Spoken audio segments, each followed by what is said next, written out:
सर्वेक्षण ऐसी को ओडिशा के जाजपुर जिले में एक खनन स्थल के बीच में 1300 साल पुराना एक स्तूप मिला, जहां से पुरी में 12वीं शताब्दी के श्री जगन्नाथ मंदिर के आसपास सौंदर्यीकरण परियोजना के लिए खोंडेलाइट पत्थरों की आपूर्ति की गई थी।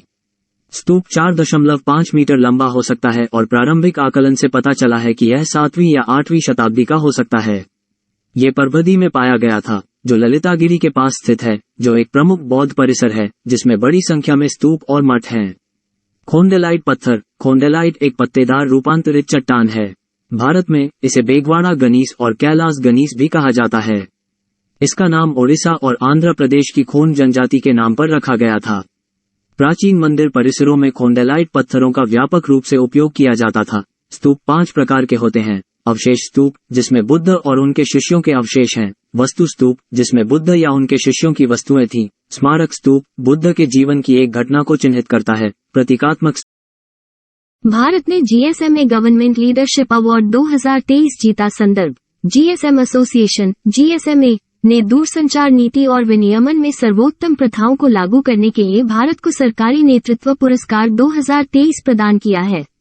मुख्य विवरण जीएसएमए, जो दूरसंचार पारिस्थितिकी तंत्र में 750 से अधिक मोबाइल ऑपरेटरों और 400 कंपनियों का प्रतिनिधित्व करता है, हर साल एक देश को मान्यता देता है। जीएसएमए मोबाइल ऑपरेटरों और वैश्विक मोबाइल उद्योग का प्रतिनिधित्व करने वाला एक संघ है। जीएसएमए का सरकारी नेतृत्व पुरस्कार मोबाइल कनेक्टिविटी के लिए ठोस नियामक नीतियों की स्थापना में विश्व स्तरीय नेतृत्व को मान्यता देता है। जीएसएमए के बारे में जीएसएम एसोसिएशन या global system for mobile communications एक उद्योग संगठन है। ये दुनिया भर में मोबाइल नेटवर्क ऑपरेटरों के हितों का प्रतिनिधित्व करता है। गठन जीएसएमए का गठन विंडसर फ्रेमवर्क उत्तरी आयरलैंड प्रोटोकॉल का स्थान लेगा। ब्रिटेन के यूरोपीय संघ छोड़ने के बाद उत्तरी आयरलैंड इसका एकमात्र घटक बना रहा, जिसने यूरोपीय संघ के सदस्य आयरलैंड गणराज्य के साथ एक भूमि सीमा साझा की। यूरोपीय संघ और यूके के अलग अलग उत्पाद मानक हैं। ब्रिटेन के यूरोपीय संघ छोड़ने के बाद उत्तरी आयरलैंड इसका एकमात्र घटक बना रहा, जिसने यूरोपीय संघ के सदस्य आयरलैंड गणराज्य के साथ एक भूमि सीमा साझा की। यूरोपीय संघ और यूके के अलग अलग उत्पाद मानक है। प्रोटोकॉल के तहत उत्तरी आयरलैंड यूरोपीय संघ के एकल बाजार में बना रहा और ग्रेट ब्रिटेन से आने वाले सामानों का व्यापार और सीमा शुल्क निरीक्षण आयरिश सागर के साथ अपने बंदरगाहों पर हुआ। विंडसर फ्रेमवर्क ढांचे के 2 महत्वपूर्ण पहलू हैं। उन सामानों के लिए ग्रीन लेन और रेड लेन सिस्टम की शुरुआत जो उत्तरी आयरलैंड में रहेंगे और जो क्रमशः ईयू में जाएंगे, और स्टॉर्म ब्रेक, जो उत्तरी आयरलैंड के सांसदों और लंदन को यूरोपीय संघ के किसी भी नियमन को वीटो कर। जीईएम के बारे में government e market place GeM Bharat में सार्वजनिक खरीद के लिए एक ऑनलाइन मंच है। ये पहल 2016 में वाणिज्य और उद्योग मंत्रालय द्वारा सरकारी खरीदारों के लिए एक खुला और पारदर्शी खरीद मंच बनाने के उद्देश्य से शुरू की गई थी। सरकारी उपयोगकर्ताओं द्वारा जेम के माध्यम से खरीदारी को वित्त मंत्रालय द्वारा सामान्य वित्तीय नियम 2017 में एक नया नियम जोड़कर अधिकृत और अनिवार्य कर दिया गया है। प्लेटफॉर्म का स्वामित्व GeM SPV special purpose vehicle के पास है, जो वाणिज्य और उद्योग मंत्रालय के तहत 100% सरकारी स्वामित्व वाली गैर लाभकारी कंपनी है। जेम एक संपर्क रहित, कागज रहित और कैशलेस ऑनलाइन बाजार है, जिसने 2016 में आपूर्ति और निपटान महानिदेशालय का स्थान लिया था। पोर्टल ने अपने 3 स्तंभों अर्थात को चलाकर भारत में सार्वजनिक खरीद को बदल दिया है। समावेश, प्रयोज्यता और पारदर्शिता, दक्षता और लागत बचत। स्वयं पहल। संदर्भ सरकारी मार्केट प्लेस जेम पर SWAYATT पहल की सफलता के उपलक्ष्य में एक समारोह आयोजित किया गया था। मुख्य विवरण SWAYATT सरकारी ई मार्केट प्लेस जेम पर ई लेनदेन के माध्यम से स्टार्टअप, महिला और युवा लाभ को बढ़ावा देने की एक पहल है। पहल पहली बार 2019 में शुरू की गई थी। उद्देश्य पोर्टल पर विक्रेताओं और सेवा प्रदाताओं की विभिन्न श्रेणियों के समावेश को बढ़ावा देने के लिए निर्माताओं और विक्रेताओं की ऐसी विशिष्ट श्रेणी के उनके प्रशिक्षण और पंजीकरण की सुविधा के लिए सक्रिय कदम उठाना, महिला उद्यमिता का विकास करना, सार्वजनिक खरीद में एमएसएमई क्षेत्र और स्टार्टअप की भागीदारी को प्रोत्साहित करना। वैभव फेलोशिप। संदर्भ सरकार ने विदेशों में भारतीय प्रवासियों के लिए वैभव फेलोशिप योजना शुरू की। मुख्य विवरण क्या है वह? फेलोशिप एनआरआई शोधकर्ताओं को भारत में एक शोध संस्थान या एक शैक्षणिक संस्थान के साथ न्यूनतम 1 महीने से लेकर अधिकतम 2 महीने तक काम करने का अवसर प्रदान करती है। उद्देश्य: इसका उद्देश्य विदेशी संस्थानों से भारत में संकाय शोधकर्ताओं की गतिशीलता के माध्यम से भारतीय संस्थानों और दुनिया के सर्वश्रेष्ठ संस्थानों के बीच अकादमिक और शोध सहयोग की सुविधा के द्वारा भारत के उच्च शैक्षिकी संस्थानों के अनुसंधान पारिस्थितिकी तंत्र में सुधार करना है। अवधि: फेलोशिप की अवधि 3 साल है। फेलोशिप राशि: सरकार शोधकर्ताओं को पूरी अवधि के लिए 37 लाख रुपए तक की राशि की पेशकश कर रही है। पात्रता: शीर्ष 500 QS वर्ल्ड यूनिवर्सिटी रैंकिंग में शामिल संस्थानों के शोधकर्ता फेलोशिप के लिए पात्र होंगे। आवेदक अनिवासी भारतीय। Military exercises in news source: PIB India Japan, exercise Shinyu-Metri, Indian Air Force, IAF, with the Japan Air Self-Defense Force, JESDF. It has been organized on the sidelines of the Indo-Japan Joint Army Exercise, Dharma Guardian.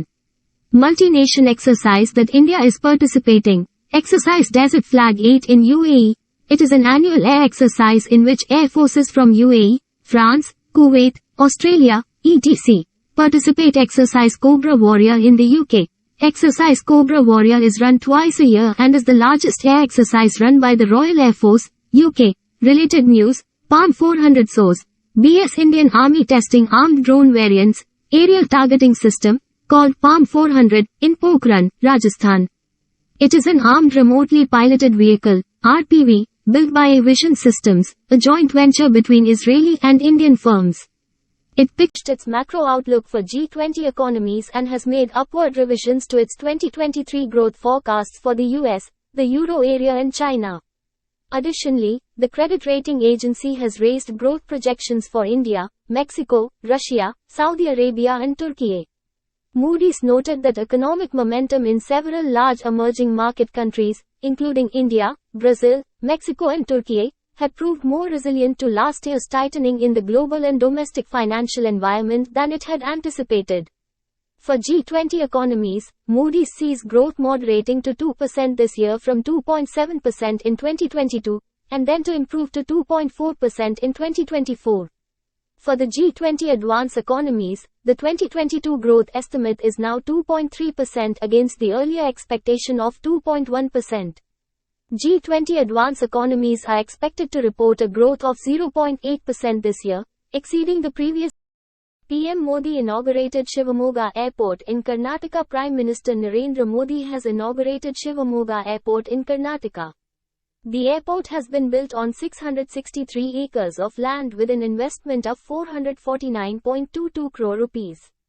Apart from this, the Prime Minister has also inaugurated several other development projects in the pole-bound state. Shivamogga Airport is grand.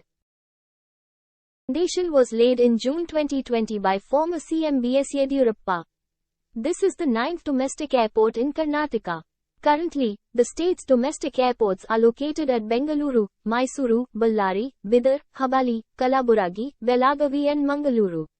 Bengaluru and Mangaluru airports are the 2 international airports in the state. The airport has the longest runway of 3,200 meters after Kemp Gowda International Airport, Bengaluru, and is designed to operate Boeing 737. राष्ट्रीय विज्ञान दिवस 2023 महत्व। राष्ट्रीय विज्ञान दिवस न केवल रमन और उनकी खोज का जश्न मनाने का एक तरीका है, बल्कि यह भारत में विज्ञान समुदाय में विकास, खोजों और प्रयोग को प्रोत्साहित करने के लिए भी है। ये दिन छात्रों को वैज्ञानिक क्षेत्रों को चुनने के लिए प्रोत्साहित करने के लिए है, बल्कि देश के लाखों वैज्ञानिकों के योगदान का सम्मान करने के लिए भी है। थीम इस वर्ष राष्ट्रीय विज्ञान दिवस की थीम वैश्विक भलाई के लिए वैश्विक विज्ञान है। इसका उद्देश्य वैज्ञानिक खोज के वैश्विक केंद्र के रूप में भारत की उभरती भूमिका की बढ़ती आवश्यकता पर ध्यान। सर चंद्रशेखर वेंकट रमन एक भारतीय भौतिक विज्ञानी थे। मन को 1929 में नाइट की उपाधि दी गई और 1933 में वे बंगलौर में भारतीय विज्ञान संस्थान में भौतिकी विभाग के निदेशक बने। सीवी रमन विज्ञान के क्षेत्र में नोबेल पुरस्कार पाने वाले पहले एशियाई और गैर श्वेत व्यक्ति थे। National council for science and technology communication (NCSTC) ने